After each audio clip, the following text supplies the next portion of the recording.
Hello दोस्तों, स्वागत है आपका मेरा YouTube channel free coaching centre में। आज मैं आपको फ्यूचर परफेक्ट टेंस पढ़ाने वाला हूं ट्रांसलेशन के अंतर्गत। तो देख लेते हैं इसकी पहचान क्या होती है। हिंदी वाक्य के अंत में चुका होगा, लिया होगा, किया होगा आदि शब्द आते हैं। अब देख लेते हैं कंस्ट्रक्शन, इसके बनाने के नियम क्या हैं। अफर्मेटिव सेंटेंस मैंने ले लिया है एक। अध्यापक के आने से पहले वह अपना पाठ याद कर चुका होगा। तो इसी कंस्ट्रक्शन में सबसे पहले जो ये पहले शब्द है, इसके जो राइट हैंड साइड में पोर्शन होता है उसको ट्रांसलेट करते हैं सबसे पहले, और जो पहले शब्द से लेफ्ट हैंड साइड में पोर्शन होता है उसका ट्रांसलेट करते हैं सबसे बाद में।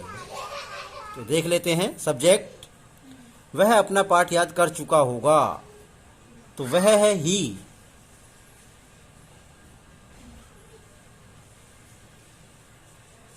सब्जेक्ट में पहले subject will shell plus have, verb की थर्ड फॉर्म प्लस ऑब्जेक्ट। ये सेंटेंस बनेगा फ्यूचर परफेक्ट में, और उसके बाद वाला सेंटेंस बनेगा प्रेजेंट इंडेफिनिट में, जिसकी कंस्ट्रक्शन होती है subject plus verb first form S और ईएस प्लस ऑब्जेक्ट। He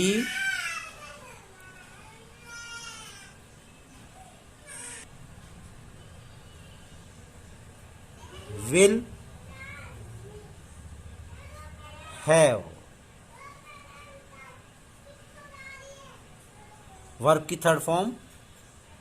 अध्यापक के आने से पहले वह अपना पाठ याद कर चुका होगा। He will have learnt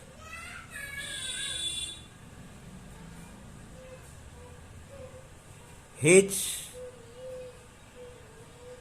lesson before। अब ये वाला पोर्शन लेंगे, द टीचर कम्स, क्योंकि ये जो पोर्शन है इसके बाद जो बिफोर वर्ड है, इसके बाद जो पोर्शन है ये हमने बनाना है प्रेजेंट इंडेफिनिट टेंस में। और प्रेजेंट इंडेफिनिट टेंस में सब्जेक्ट है आपका द टीचर, और टीचर है सिंगुलर, इसलिए वर्ब की फर्स्ट फॉर्म में एस या ईएस ऐड होगा। इस तरह से आपका ये सेंटेंस बन जाएगा। फुल सेंटेंस ऐसे रीड किया जाएगा, he will have learned his lesson before the teacher comes. अब इसके बाद बना लेते हैं sentence number second, negative.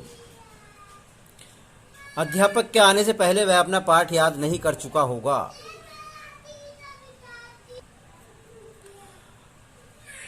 Subject plus will shell plus not plus have plus verb third form plus object plus subject plus verb first S और ES plus object.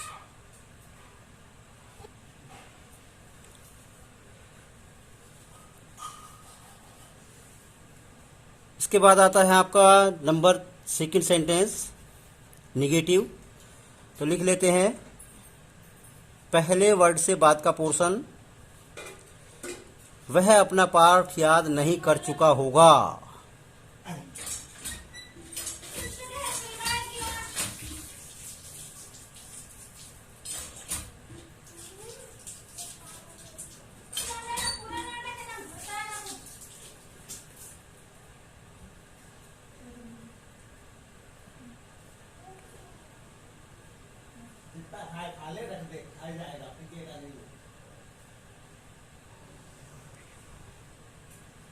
He will not have learnt his lesson before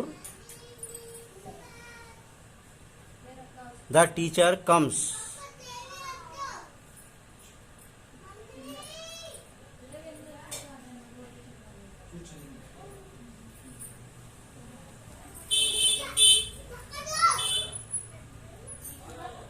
number three sentence, interrogative. क्या अध्यापक के आने से पहले वह अपना पाठ याद कर चुका होगा।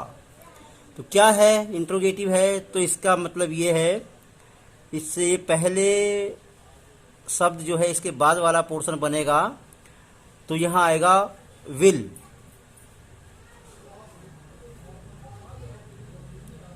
विल शैल में से एक ले लेंगे, सब्जेक्ट है ही, फिर have, will he have, verb की third form learned his lesson before. अब ये पोर्शन अध्यापक के आने से बिफोर द टीचर कम्स, यानी कि हमें अगर निगेटिव या इंट्रोगेटिव बनाना है तो वो इस पहले वाले पोर्शन में जो हम पहला बना रहे हैं, जो हमने ये अफर्मेटिव बनाया है, इसमें ही इसका ही हमें निगेटिव बनाना है और इसका ही हमें इंट्रोगेटिव बनाना है। इधर वाले जो राइट हैंड साइड का, बिफोर से राइट हैंड साइड का पोर्शन है, उसको हमें टच नहीं करना है, उसे एज इट इज लिख देना है। इसके बाद है इंटरोगेटिव निगेटिव सेंटेंस। क्या अध्यापक के आने से पहले वह अपना पाठ याद नहीं कर चुका होगा? सेम ऐसा ही है, केवल सब्जेक्ट के बाद नोट ऐड कर देना है।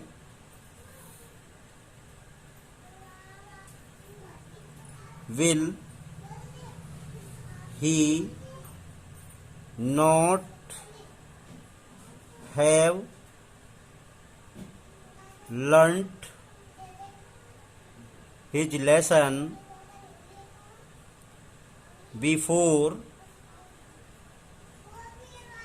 the teacher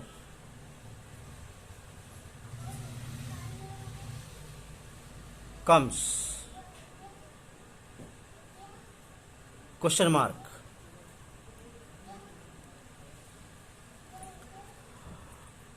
अब आ जाते हैं नंबर 5 सेंटेंस। अध्यापक के आने से पहले वह अपना पाठ क्यों याद कर चुका होगा? क्वेश्चन वर्ड ले लेंगे। पहले वर्ड ये है आपका क्यों। क्यों आया है तो क्यों की इंग्लिश पहले Y,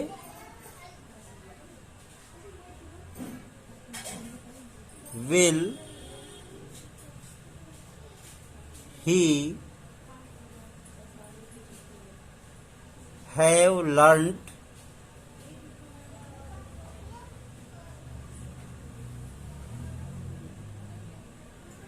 his lesson before the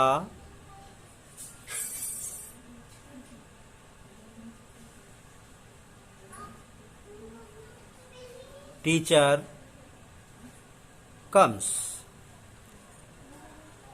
अब आता है आपका number 6 sentence, double interrogative negative sentence. अध्यापक के आने से पहले वह अपना पाठ याद क्यों नहीं कर चुका होगा? पहले ये है, इसको ही बनाना है। इसमें क्यों वर्ड आया है तो क्यों ले लेंगे। Why will he not have learnt his lesson before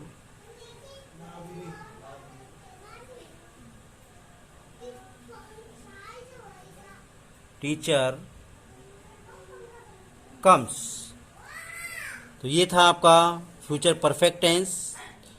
channel को सब्सक्राइब करें, वीडियो को लाइक करें, कमेंट करें। वीडियो देखने के लिए बहुत बहुत धन्यवाद।